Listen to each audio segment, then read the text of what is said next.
masak apa ni?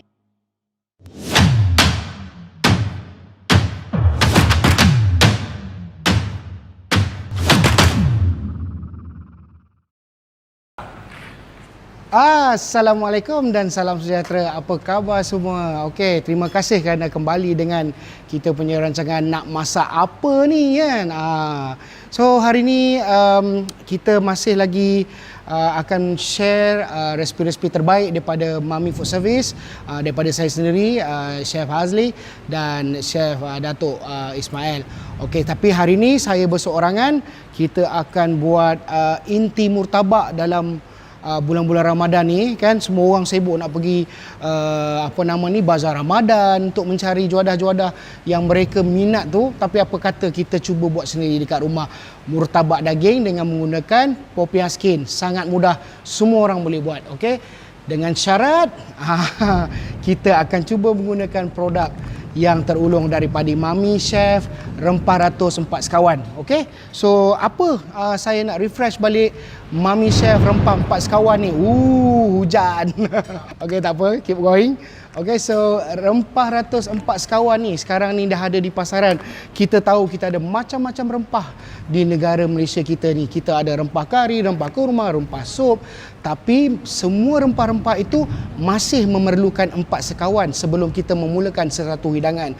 Seperti kalau kita nak buat nasi berperisa, nasi tomato, nasi minyak, kita masih menggunakan produk-produk bijian-bijian herba 4 sekawan seperti jintan manis, seperti buah pelaga, kayu manis, bunga lawang. So benda-benda ni semua kita dah mereka cipta yang terbaru daripada produk Mami Chef Food Service, iaitu rempah 4 sekawan. Okey, kita ada paket yang macam ni dan inilah antaranya yang dia ada di pasaran. Okey, so kita mulakan dengan kita punya bahan-bahan untuk membuat murtabak daging. Kita ada of course inti daging. Kalau daging lah, kambing ataupun ayam. Okey, selepas tu kita ada bawang merah. Okey, kita potong dadu. Lobak merah. Okey, kita ada kentang. Okey. Di sini kita ada bawang putih, lengkuas dan halia yang telah pun dikisar. Saya ada rempah kari daging. And then ada sedikit gula merah atau gula Melaka. Okey. Dan of course kita sangat memerlukan rempah 4 sekawan ni sebagai pelengkap rasanya dan sebagai bahan perisa. Okey. And then kita pancing sikit dengan chicken stock. Okey. Alright, so kita mulakan. Panaskan kuali. Saya letak minyak secukupnya, lebih kurang 4 sudu makan. Okey. Cukup untuk kita menumis daging ya.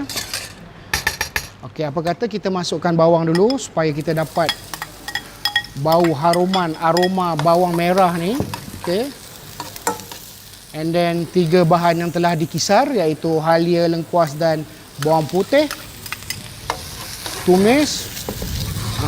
Dah bau naik, baunya semerbak. Okey, bawang-bawang ni kita tak perlu sampai dia keperangan. Kita terus masukkan kita punya daging, kita tolakkan ke tepi, kita letak di tengah-tengah kuali ini. Okey. Inti dagingnya. Okey. Daging terpulang kalau nak pakai daging kisar seperti yang saya tunjuk ni supaya orang senang nak buat. Beli aja di pasar raya, balik rumah terus buat bahan-bahan ini dan terus buat. Okey, kalau nak pakai daging segar pun boleh, tak ada masalah. Okey, cuma kita nak kena potong lah. Okey.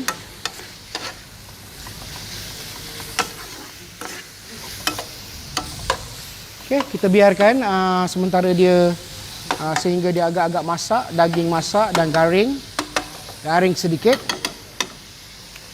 Okey. Agak-agak daging dah nak masak, nanti kita akan masukkan kentang dan carrot. Okey.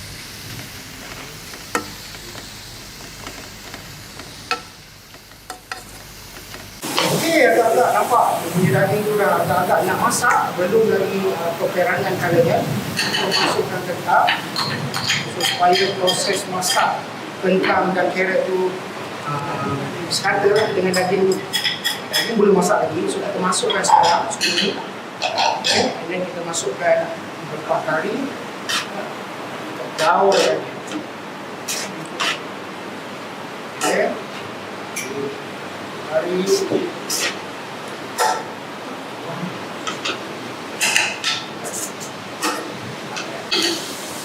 kita masukkan air, okey, agak-agak sama rata, sama level dengan daging ni untuk kita menyambung masak untuk daging ni empuk. Okay, pada masa ini kita juga boleh menambah rempah, empat sekawan dan cukup rasa yang lain kan. Okay, dalam banyak ni lebih kurang sekilo punya resipi, kita letak lebih kurang 3 sudu makan. And then kita letak chicken stock 1 sudu. Dan kita nak kasih dia lemak-lemak sikit, saya letakkan gula melaka atau gula merah di dalam inti. So, kacau hingga mesra. So, mesra-mesra di bulan Ramadan ini kan. So, kita masakkan dia sekali. Okay, kita biarkan dia lebih kurang 15-20 minit sehingga daging dan kentang dia empuk.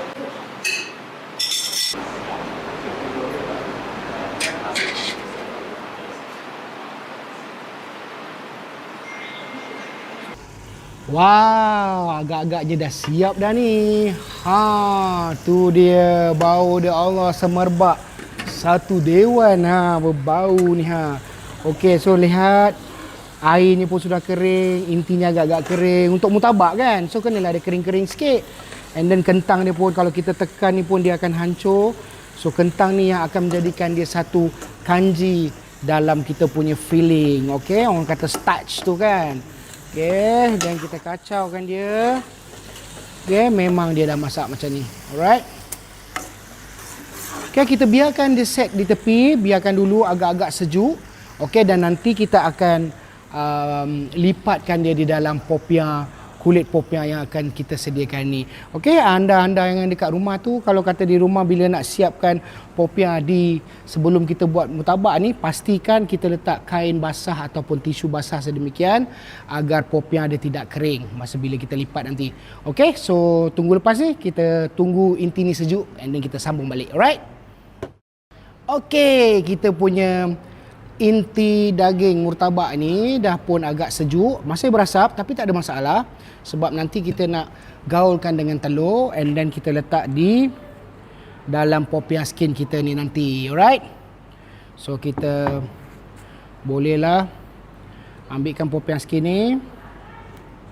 Okay, kita perlukan setiap murtabak kita perlukan 2. Okay, satu kita letak di sini dan satu lagi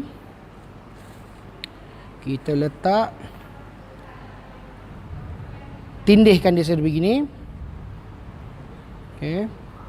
So kita tengok di mana temu popiah skin ni. Jikalau sebesar ini, kan dia punya sini tebal sebab kita dah tindihkan dia 2. So besar itulah murtabak kita nanti. Okay. So saya akan ambil inti ni, kita akan campur dengan telur. Right.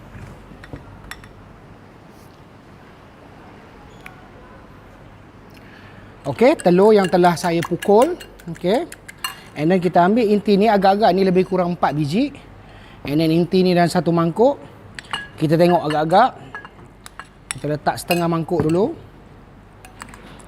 Okey. Yep, memang 4 biji, kita boleh letak semuanya. Okey, agak-agak dia dah campur macam ni. Okey. Biar dia agak berasap juga, so telur tu akan memekat bila kita campurkan dengan inti kita ni ya. Dia akan sejuk lah secara automatiknya kan. This is all food science. Bila panas kena sejuk, dia jadi suam-suam lah. Okay, so kita akan sedia memanaskan kuali kita. Sementara kita akan melipat. Okay, kita letakkan minyak kita untuk menggoreng murtabak kita. Okay, kita bolehlah mula untuk letak di tengah bahagian murtabak yang tebal ni ya. So dia akan nampak lebih padu lah. Dia macam mampat je dia punya inti tu kan. Okay, kita gulung macam biasa ke sini di tepi. Okay, ini kita lipat dari kanan ke kiri, dari kiri ke kanan. Dan sekali lagi, dia akan jadi begini. Bahagian yang tebal, kita letakkan dahulu. Okey. Nampak?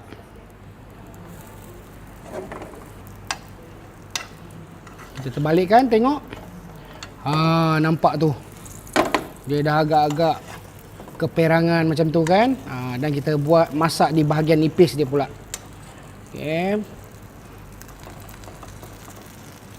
Murtabak ni akak-akak, abang-abang kat rumah memang kita boleh buat untuk juadah buka puasa, even untuk mana tahu kita ada rumah terbuka nanti di bulan Syawal akan datang.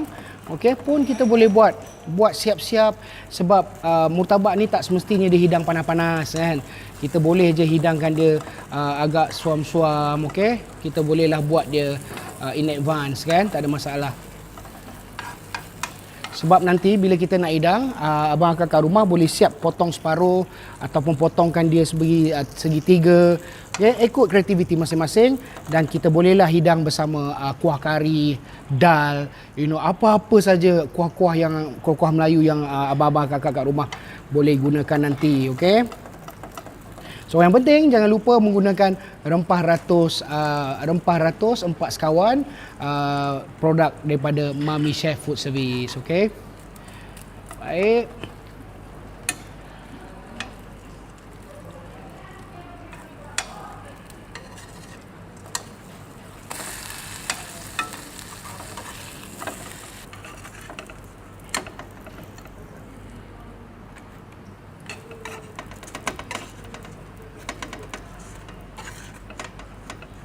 Nampak murtabak ni? Tu dia. Dah masak dah ni. Okay. Kita boleh potong dan kita hidangkan bersama kuah kari dal yang kita sedia ada nanti, and then kita platingkan sekarang, okey?